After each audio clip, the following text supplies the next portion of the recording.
Funny, I mean, I was like born and raised here in Utah. Grew up in Riverton, so not super far from the main campus here, and I'd driven on Redwood hundreds of times and passed this building and never really paid attention to it or knew of it much. It was the brown building off of Redwood.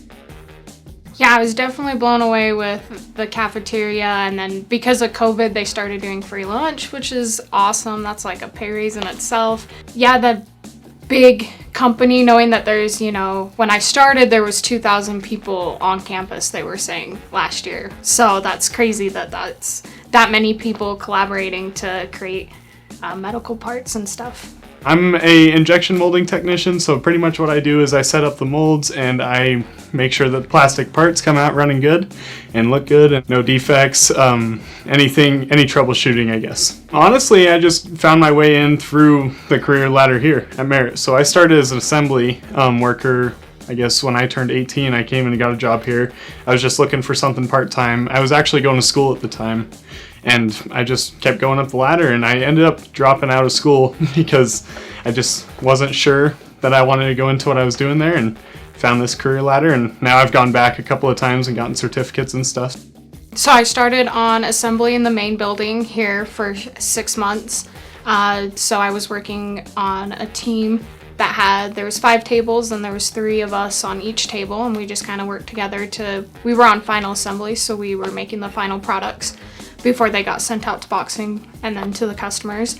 And then when I got promoted, I moved over into molding, which is where we mold the parts and create, I guess, the beginning of everything. And so started working over there just as an operator, just bagging and taking dimensions and everything that they do.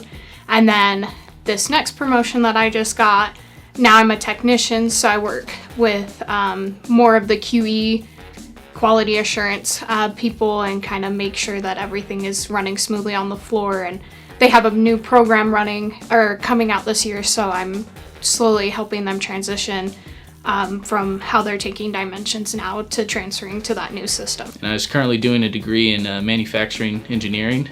Had no previous experience in injection molding, but thought it'd be a good experience and kind of get me into a good career path. I think it was a great move. Getting any sort of work experience while you're in school or college, especially related to your field of study, super beneficial. I think my internship is 100% of the reason why I currently got the job I do today. And so those kind of programs that get you into those work experience via job shadows, or to just give you an overall feel of kind of what you'd be doing on a day-to-day basis, that kind of stuff can save you months of just trial and error, from swapping degrees to trying out various jobs to just realize you don't like them later. Super helpful. I've always liked tinkering with machines and stuff and playing around with machines. I've always been, I guess, a little bit more nerdy. I used to be really into computers, but I've also still always, I've ridden dirt bikes my whole life and built up my own dirt bike and stuff. So I just enjoy working on stuff. I'm not a sit down at a desk kind of guy all day. Scott actually just was talking to us, and he was saying that he likes a team that has people who have gone to school and also people who have worked their way up through the ranks, because then you have a better mix of a team who both come from both sides. Because I definitely think it's good to have that actual floor time and see the manufacturing side of it. So injection molding is a great industry. It's massive. It's everywhere. So I think it's a stable base to have experience in. I won't have to go far to find a job in injection molding if I decide to stay with that path. That's something I don't know 100% for sure, if I want to specialize completely in this sort of manufacturing technology, or if I want to use it as a baseline of manufacturing to take me elsewhere.